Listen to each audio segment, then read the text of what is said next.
Bismillahirrahmanirrahim. Alhamdulillahirabbil alamin. Wassalatu wassalamu ala asyrafil anbiya'i wal mursalin sayyidina Muhammad wa ala alihi washabbihi ajmain. Assalamualaikum warahmatullahi wabarakatuh. Dalam video ni saya dan rakan-rakan saya akan menyiapkan tugasan 3 GWCP 1042 yang bertajuk Keutuhan Wacana, Penulisan Rujukan dan Kejelasan dalam Artikel.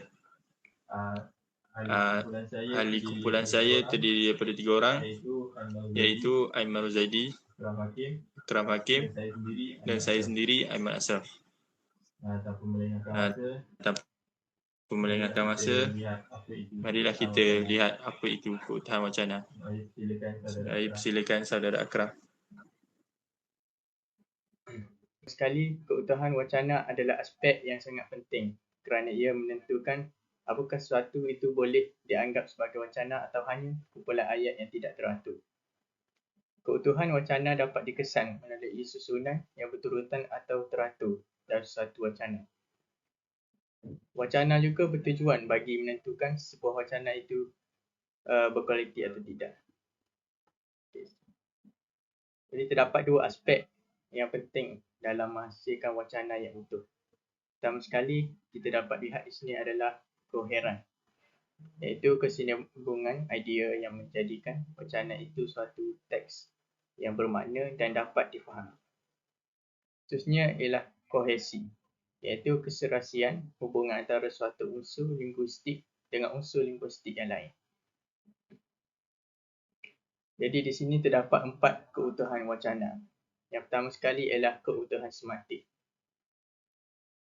Okey.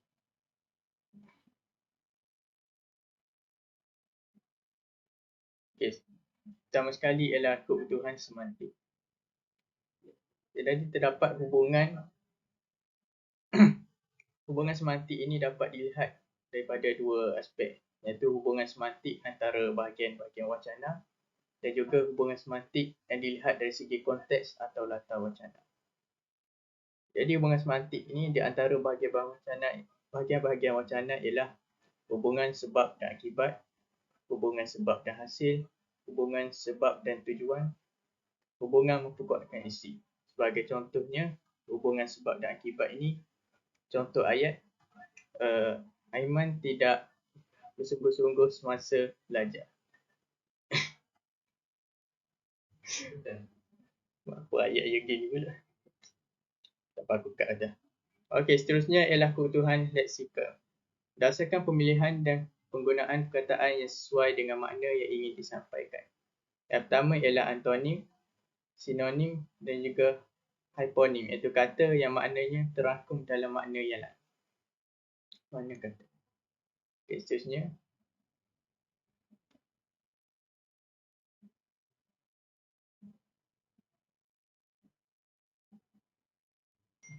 Keutuhan yang seterusnya ialah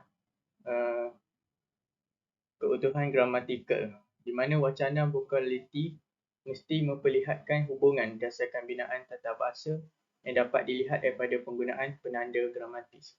Seperti kata hubung, menghubungkan di antara ayat dengan ayat atau perenggan dengan perenggan yang lain. Seterusnya, ia berfungsi sebagai penghuraian, iaitu seterusnya, selain itu, pada sudut yang lain, sebaliknya dan lain-lain. Kemudiannya, ia berfungsi sebagai pengembangan idea, iaitu seperti dan tetapi oleh itu. Kemudian ia juga berfungsi sebagai penambahan. Sebagai contoh, perkataan sebelum, selepas, kemudian berikut, pada masa, ketika itu dan lain-lain. Yang kedua ialah kata rujukan. Kata yang boleh menggantikan sesuatu sama ada benda atau manusia. Yang pertama ialah ganti nama, iaitu saya, dia, mereka, kami dan lain-lain. Keutuhan yang seterusnya ialah keutuhan fonologi, di mana hubungan dari aspek keutuhan fonologi boleh dilihat daripada segi hentian suara, nada suara dan intonasi suara. Intonasi dapat menimbulkan hubungan semantik di antara bahagian wacana. Intonasi juga berperanan penting sebagai penanda dan pemisah frasa dan pembeza struktur ayat. Hubungan wacana dari aspek fonologi berdasarkan hentian, intonasi atau nada suara. Unsur-unsur tersebut dapat membezakan suatu wacana dan juga para linguistik juga membantu pemahaman tentang suatu perkara, iaitu wacana.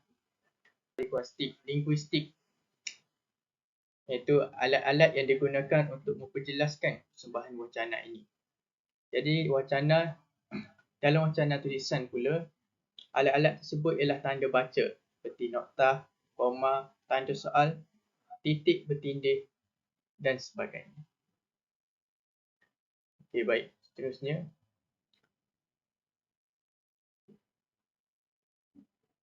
Jadi di sini terdapat contoh artikel. Jadi di sini kita dapat lihat dia menggunakan kataan sehubungan itu untuk menghubungkan isi tambahan dengan isi yang sebelumnya. Dan juga kalau kita lihat di sini terdapat kataan dan, di mana ia adalah kata hubung, iaitu di barisan keempat. Tertulis di sini pengajaran bahasa secara umum dan kemahiran menulis. Jadi ia berfungsi untuk menghubungkan dua idea yang berbeza. Okey, artikel seterusnya. Jadi kalau kita tengok warna kuning terdapat rujukan di mana ayat tersebut berdasarkan penyataan daripada tokoh-tokoh ataupun sumber yang ada di sini.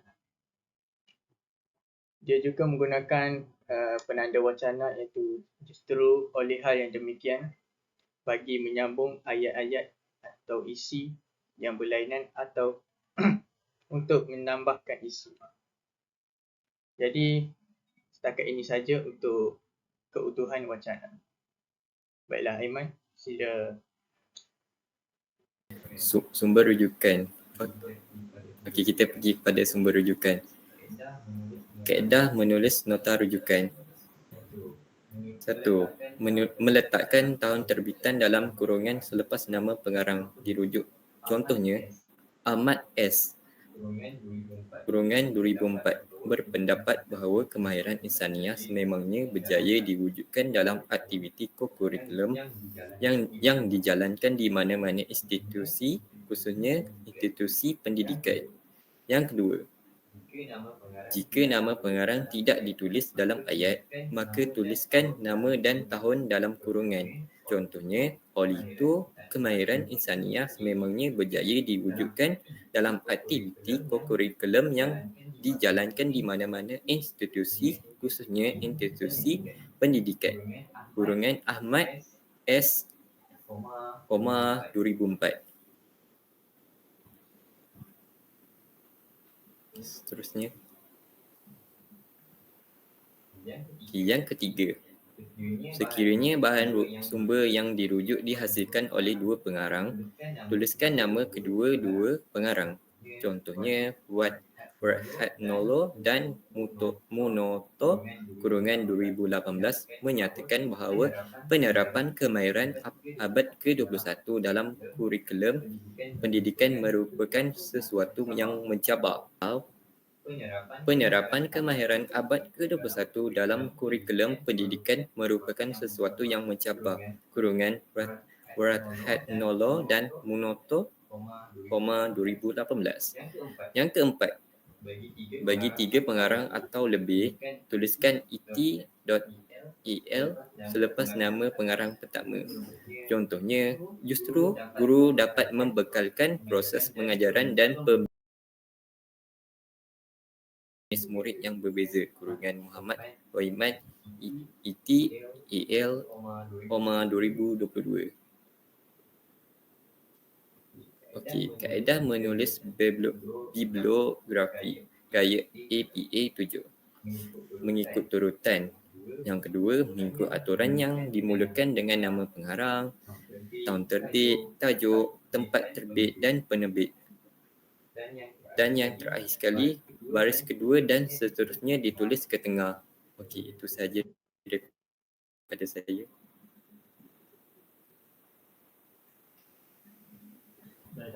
Baiklah, saya akan teruskan kepada kejelasan penulisan. Kejelasan penulisan wacana ataupun artikel ini bergantung pada binaan ayat yang digunakan dalam wacana. Kejelasan isi penting untuk menyemak panjang ayat yang digunakan, di mana ayat pendek membantu koheren, manakala ayat panjang menyokong kohesi.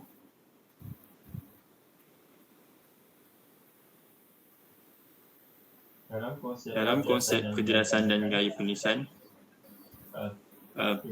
kejelasan ialah sesuatu yang mudah difahami, di mana penulisan kita mestilah mudah difahami oleh orang serta mudah dibaca, tidak samar dan tidak kabur, di mana penulisan kita tidak mengandungi unsur-unsur hiasan yang melampau seperti warna font, warna tulisan, bentuk tulisan yang tidak mengganggu pembaca. Manakala gaya penulisan, kita dalam menggunakan kata-kata ringkas dan jitu, di mana pembaca mudah faham dan idea yang ingin disampaikan difahami oleh pembaca. Baiklah, kita pergi kepada contoh artikel. Kita lihat di sini, dan dalam artikel, kemahiran insaniah AI merupakan satu elemen yang menggunakan kemahiran generik yang melintasi pelbagai domain pembelajaran. Kita dapat lihat di sini, penulis menggunakan singkatan nama bagi kemahiran insaniah iaitu KI. Ini memudahkan para pembaca untuk mengetahui apa itu KI pada penulisan-penulisan yang seterusnya. Ini juga tidak secara langsung memudahkan kepada penulis untuk mengarang wacana.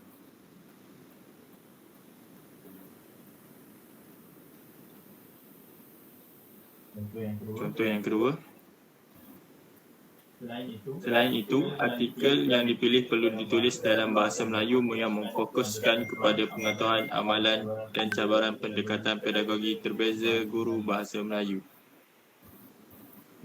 Jenis bahan rujukan juga terdiri daripada artikel jurnal dan penolakan akan dibuat kepada bahan rujukan yang terdiri daripada tesis, persidangan dan buku. Hal ini kerana artikel jurnal merupakan satu kajian empirikal yang memperoleh hasil dapatan kajian yang itu menerusi proses penyelidikan. Jadi kita lihat di sini, penulis mengarang apa itu artikel yang perlu ditulis, dan pengarang juga memasukkan pandangan tokoh untuk menyokong penulisan beliau. Secara tidak langsung ini menunjukkan penulisan beliau adalah sungguh sangat menarik dan tersusun. Itu sahaja daripada kami. Sekian, terima kasih.